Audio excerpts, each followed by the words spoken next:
अस्सलाम वालेकुम। Box office पर बिजनेस कलेक्शन का रिकॉर्ड तोड़ने वाली हिंदुस्तानी मूवी पुष्पा के बाद अब पुष्पा 2 भी सिनेमाघरों में रिलीज हो गई है और अब तक पुष्पा 2 ने 1000 करोड़ से ज्यादा बिजनेस करके शाहरुख खान की मूवी जवान का रिकॉर्ड तोड़ दिया है। इस फिल्म का जिस बेताबी से इंतजार किया जा रहा था, इस बात से अंदाजा लगा लीजिए कि फिल्म के रिलीज होने से पहले ही 100 करोड़ रुपए की एडवांस बुकिंग हो गई थी। और ये बात जहन में रखिए कि ये 100 करोड़ इंडियन रुपए हैं। 3 रुपए 28 पैसे के रेट के हिसाब से लगभग 328 करोड़ पाकिस्तानी रुपए बनते हैं, जिसकी एडवांस बुकिंग हुई। और अब इसी रेट 3 रुपए 28 पैसे से 1000 करोड़ भारतीय रुपए को पाकिस्तानी रुपयों में तब्दील करके देख लीजिए, आपके होश उड़ जाएंगे। तो वापस आते हैं अपने मौजू पर। इस मूवी में अल्लू अर्जुन ने पुष्पा का किरदार अदा किया है। अल्लू अर्जुन का यह किरदार इतना हिट हुआ कि पुष्पा 1 के लिए उन्हें नेशनल अवार्ड भी मिला है। जहां तक बात है पुष्पा 2 की, तो थिएटर में मूवी के पहले तवील फॉर्मेट के एक्शन सीन में हीरो अल्लू अर्जुन यानी पुष्पा का फ्लावर नहीं फायर है वाला अंदाज पेश करने के बाद एक ऐसी दुनिया का सफर शुरू होता है जिसमें एक्शन, रोमांस और तशद्दुद समेत तमाम मसाले मौजूद हैं, जिसके लिए जनूबी हिंद की फिल्में मशहूर हैं। ये मानना पड़ेगा कि हीरो अल्लू अर्जुन, हीरोइन रश्मिका मंदाना और विलन फहद फासिल ने अपनी अदाकारी से स्क्रीन पर आग लगा दी है। खास तौर पर शायकीन तो पुष्पा किरदार की चाल डाल और अंदाज के दीवाने ही हो गए हैं। लेकिन पुष्पा का किरदार डायरेक्टर के जहन की पैदावार है या ये कहीं से कंसीव किया गया है? तो नाजरीन, ऐसा मजबूत किरदार जब तक जमीन पर हकीकी मौजूद ना हो, किसी डायरेक्टर के जहन में आना मुहाल है। तो जनाब, पुष्पा का किरदार तमिलनाडु के एक मशहूर डाकू वीरपन से अखज किया गया है और फिल्म पुष्पा की कहानी भी वीरपन की जिंदगी और जुराइम की कहानियों से मिलती जुलती है। फर्क सिर्फ ये है कि मूवी में पुष्पा को मजलूम दिखाया गया है जो जुल्म के खिलाफ भयानक हो जाता है, जबकि वीरपन इंतहाई शफ़ाफ और जुराइम पेशा इंसान था। तो आइए वीरपन के बारे में जानते हैं। इससे पहले अगर आपने चैनल को सब्सक्राइब नहीं किया तो अभी कर लीजिए, ताकि ऐसी मालूमाती वीडियोस आप तक पहुंचती रहें। कौन है ये आदमी? 120 अफराद के कातिल, हाथी दांत और संदल की लकड़ी की स्मगलिंग करने वाले इंडिया के बदनामे जमाना डाकू वीरपन ने 80 की दहाई से लेकर नई सदी की शुरुआत तक तमिलनाडु और कर्नाटक की हुकूमतों को नाको चने चबवाए। वीरपन खतरनाक तो था ही, लेकिन ये इतना मशहूर भी हो गया कि इसकी जिंदगी पर कई डॉक्यूमेंट्रीज बनी, जिनमें एक तो नेटफ्लिक्स पर मौजूद है। वीरपन के हाथ जिन शख्सियात के खून से रंगे थे उनमें 44 पुलिस और फॉरेस्ट अफसर शामिल हैं। यही नहीं बल्कि उसने लगभग 2000 हाथियों को उनके दांत हासिल करने के लिए मौत के घाट उतार दिया और हाथी दांत बेचकर लाखों कमाए।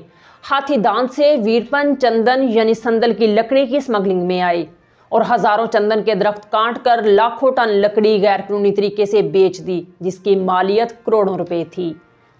चंदन को संदल की लकड़ी भी कहा जाता है और संदल की लकड़ी बहुत कीमती होती है। इसके बाद वीरपन ने कत्ल और गवाह बराए तावान का सिलसिला शुरू किया।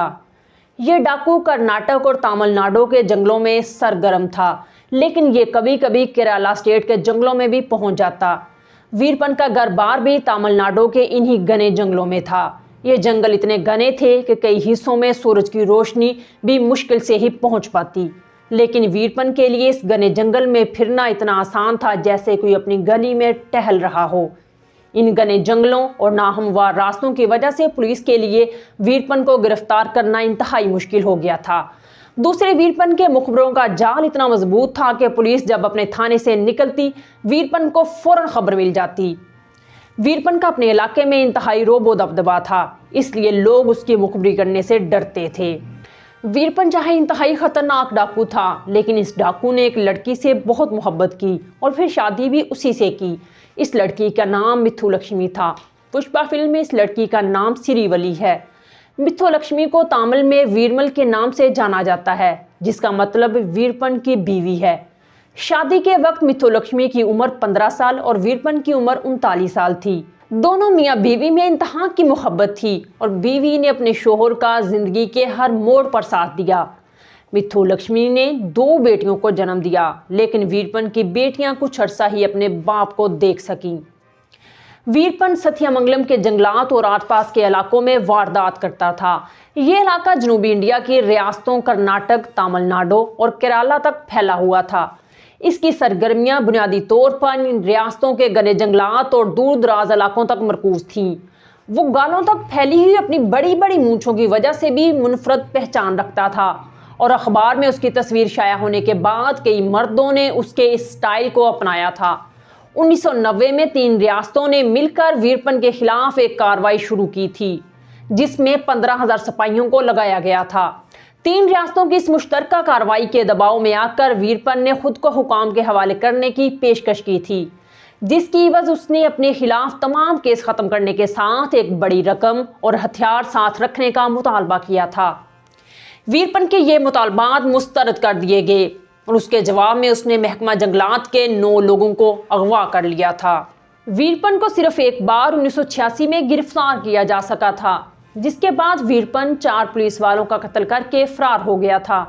दिसंबर 2002 में उसने जनूबी रियासत कर्नाटक के वजीर एच नागपा को अगवा करके हलाक कर दिया था।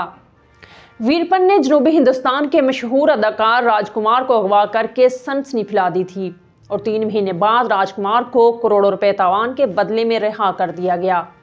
भारतीय हुकूमत ने वीरपन को पकड़ने में अब तक 11 करोड़ रुपए खर्च किए हैं, क्योंकि यह डाकू भारतीय हुकूमत के लिए दर्देसर बन चुका था, जिससे जान छुड़ाने की कोई सूरत नजर न आती थी। लेकिन एक कहावत के मुताबिक पाप का घड़ा एक दिन बढ़ जाता है, तो 20-22 साल की जिद्दोजहद के बाद आखिरकार तमिलनाडु और कर्नाटक की सरहद पर वीरपन अपने 3 साथियों समेत एक पुलिस मुकाबले में जान से मारा गया और दहाइयों तक इलाके में खौफ की अलामत बना यह डाकू अपने अंजाम को पहुंचा और डायरेक्टर को फिल्म पुष्पा बनाने का मौका मिला। आज के लिए बस इतना ही। नूरुलैन को इजाज़त दीजिए, मिलते हैं अगली वीडियो में नई मालूमात के साथ। अल्लाह हाफिज़।